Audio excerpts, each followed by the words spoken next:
बिस्मिल्लाहिर्रहमानिर्रहीम। Student exercise 5.1 है। ये सारी एक्सरसाइज ग्राफ से रिलेटेड है। इसमें कहा गया है फर्स्ट क्वेश्चन में the marks of a student Zeeshan, एक स्टूडेंट है Zeeshan, in the grade 6 examination. उसने एक ग्रेड है कोई, उसके 6 एग्ज़ाम दिए हैं। उसके 6 एग्ज़ाम में जो नंबर आए हैं ना वो 50 हैं, 80 हैं, 60 हैं, ठीक है, फिर 50 हैं, 85 हैं और 90 हैं। तो स्टूडेंट हमने क्या करना है कि हमने इन मार्क्स का ग्राफ बनाना है। उसने कहा अप्रोप्रिएट ग्राफ बना दो, मतलब कोई भी ग्राफ बना दो। तो स्टूडेंट मैं इस क्वेश्चन पर सारे ही ग्राफ आपको 1 बाय 1 करके दिखाऊंगा, लेकिन आज की वीडियो में मैं सिर्फ आपको इन मार्क्स को बार ग्राफ की फॉर्म में ज़ाहिर करके दिखाऊंगा। तो स्टूडेंट बार ग्राफ को ड्रा करने के लिए आपको कुछ स्टेप्स फॉलो करने पड़ते हैं। वो स्टेप्स जैसे मैं बताऊं आपने एज इट इज़ फॉलो करने हैं और इंशाल्लाह आप किसी भी डाटा का बार ग्राफ ड्रा करने में कामयाब इंशाल्लाह हो जाएंगे। तो आइए स्टूडेंट शुरू करते हैं। अब यहाँ पर स्टूडेंट जो ग्राफ होता है वो हमेशा दो चीज़ों के दरमियान में होता है। यहाँ पर मुझे अकेले उस स्टूडेंट के हासिल करदा नंबर दिए गए हैं कि उसने किस एग्ज़ाम में कितने नंबर हासिल किए हैं, लेकिन वहाँ पर मुझे सिर्फ ओनली नंबर्स हैं। मुझे ये नहीं बताया गया कि 50 उसके किस में आए हैं, किस सब्जेक्ट में, 80 किस सब्जेक्ट में, 60 किस सब्जेक्ट में, 50 किस सब्जेक्ट में, 85 किस सब्जेक्ट में और 90 मार्क्स किस सब्जेक्ट में।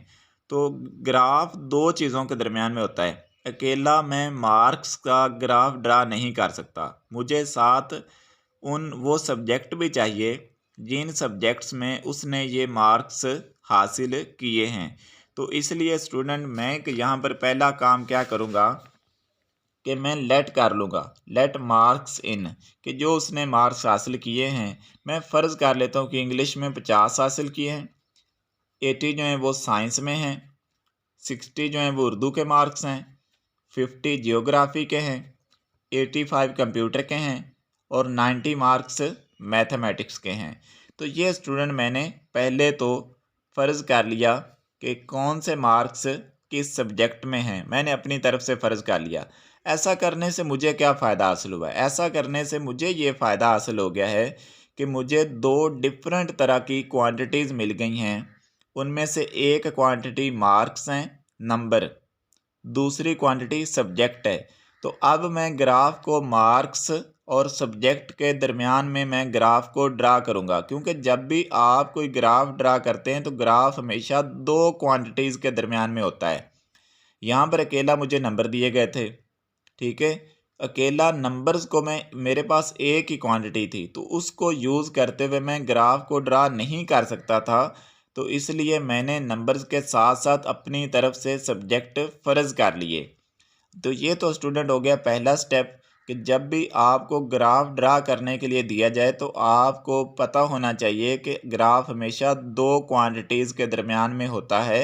अगर दोनों क्वांटिटीज़ गिवन है तो वेल एंड गुड, अगर दोनों में से कोई एक क्वांटिटी गिवन है तो आप दूसरी क्वांटिटी अपनी तरफ से फ़र्ज़ कर लें। जैसे यहाँ इस क्वेश्चन में मुझे नंबर्स गिवन थे, ठीक है, जो उस स्टूडेंट ने 6 डिफरेंट एग्ज़ाम्स में हासिल किए थे। अब किस किस एग्ज़ाम में किस किस सब्जेक्ट में हासिल किए थे वो नहीं गिवन था, तो इसलिए मैंने उनको लेट कर लिया। तो इस तरह से मुझे दो डिफरेंट क्वांटिटीज़ मिल गई, एक सब्जेक्ट्स और दूसरा नंबर्स या मार्क्स। तो इसलिए स्टूडेंट मैं अपना ग्राफ ड्रा करूँगा सब्जेक्ट्स और मार्क्स के दरमियान। तो स्टूडेंट ग्राफ ड्रा करने के लिए आपको जो पहले स्टेप के बाद दूसरा स्टेप फॉलो करना है। आपने एक हॉरिजॉन्टल लाइन ड्रा कर देनी इस तरह से। ये मैंने जैसे हॉरिजॉन्टल एक लाइन ड्रा कर दी, यहाँ से मैंने अपनी लाइन ड्रा की है, यहाँ से शुरू की है और यहाँ तक मैंने ड्रा कर दी, ठीक है। तो ये मैंने लाइन ड्रा कर दी। अगर मैथ के अलावा अगर कोई और भी सब्जेक्ट होता तो मैं इस लाइन को और भी ज़रा लंबा कर देता। आपने लाइन कितनी लंबी ड्रा करनी है वो डिपेंड करता है कि आपके पास कितने सब्जेक्ट हैं, या इधर जो चीज़ें आप ले रहे हैं लाजमी नहीं कि हर दफ़ा इधर सब्जेक्ट ही होंगे। इधर आप जिस चीज़ को रख रहे होंगे उनकी तादाद कितनी है, उस तादाद के हिसाब से आपने उतनी लंबी एक हॉरिजॉन्टल लाइन आपने ड्रा कर देनी है, ठीक है। तो ये मैंने स्केल की मदद से यहाँ से लाइन स्टार्ट की और इधर को मैंने एक हॉरिजॉन्टल लाइन ड्रा कर दी। दूसरा स्टेप आपने क्या करना होता है कि आपने एक वर्टिकल लाइन ड्रा कर देनी। ये मैंने एक वर्टिकल लाइन भी ड्रा कर दी, ठीक है। तो दूसरे स्टेप में मैंने दो काम किए। पहला काम क्या किया, एक हॉरिजॉन्टल लाइन ड्रा की स्केल की मदद से। दूसरा काम क्या किया कि मैंने ये एक वर्टिकल लाइन ड्रा कर दी स्केल की मदद से। अब स्टूडेंट स्टेप नंबर 3 में आपने क्या करना है कि एक तरफ आपने मार्क्स लिख देने। तो मैं मार्क्स इस तरफ लिख रहा हूँ, ठीक है, वर्टिकल लाइन वाली साइड पर, कि इधर मैं अपने मार्क्स लिखूँगा, ठीक है। और हॉरिजॉन्टल लाइन पर मैंने अपने सब्जेक्ट्स लिख दिए। तो आप किसी भी चीज़ को किसी तरफ लिख सकते हैं, ठीक है, वो डिपेंड, उससे कोई फ़र्क नहीं पड़ता। आप सब्जेक्ट इधर लिख सकते हैं और मार्क्स इधर लिख सकते हैं। मैं नेक्स्ट वीडियो में ये भी करके दिखाऊंगा और आपको बताऊंगा कि अगर आप सब्जेक्ट इधर लिख देते हैं और मार्क्स इधर लिख देते हैं तो उससे क्वेश्चन पर फ़र्क क्या पड़ेगा, ठीक है स्टूडेंट। उससे फ़र्क जो पड़ेगा वो मैं आपको नेक्स्ट वीडियो में दिखाऊंगा। अभी के लिए मैं मार्क्स इधर वर्टिकल लाइन पर ले रहा हूँ और जो मेरे सब्जेक्ट्स हैं उनको मैं इधर हॉरिजॉन्टल लाइन पर ले रहा हूँ। तो ये दूसरा भी स्टेप हो गया। तीसरे स्टेप में आपने स्टूडेंट जो बार ड्रा करनी है, ठीक है, ये बार ड्रा की हुई है। ये पहली बार, दूसरी, तीसरी, चौथी, पाँचवीं, छः बार टोटल मैंने ड्रा की हुई हैं। बार ड्रा करने का तरीक़ाकार ये होता है कि अब देखें इंग्लिश में 50 मार्क्स हैं तो बार की जो हाइट है वो 50 तक होगी। पहली बात तो ये है कि बार की कितनी हाइट होगी, जितने मार्क्स इंग्लिश में हैं। जैसे यहाँ पर देखें साइंस में 80 मार्क्स है ना, तो बार की जो हाइट है वो 80 तक जाएगी। इसी तरह से उर्दू में 60 मार्क्स हैं तो बार की हाइट 60 तक जाएगी। इधर जियो में 50 मार्क्स हैं, बार की हाइट 50 तक जाएगी। कंप्यूटर में 85 हैं तो बार की जो हाइट है वो 90 और 80 के दरमियान में रहेगी, ठीक है।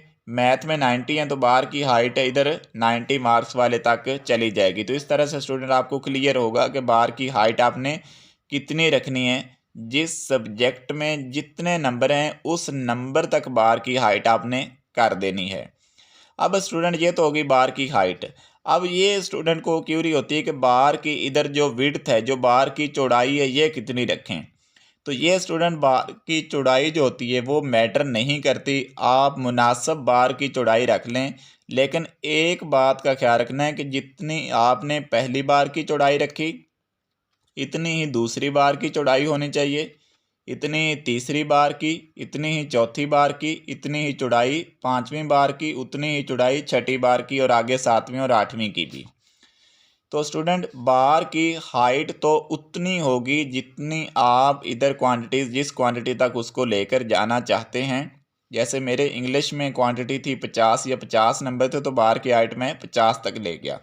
लेकिन बार की जो चौड़ाई है उसके बारे में आप बिल्कुल आज़ाद होते हैं। बार की चौड़ाई आप अपनी मर्ज़ी से ले सकते हैं, ठीक है। लेकिन ये एक बात का ख्याल रखना है कि जितनी चौड़ाई आप पहली बार की रखेंगे उतनी ही चौड़ाई आगे आने वाली तमाम बार्स की रखेंगे। तो ये स्टूडेंट हो गया बार की चौड़ाई से मुतल्लिक।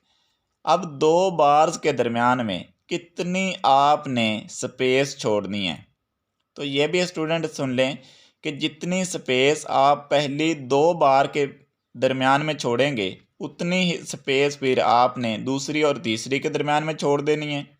उतनी स्पेस तीसरी बार और चौथी बार के दरमियान में छोड़नी है।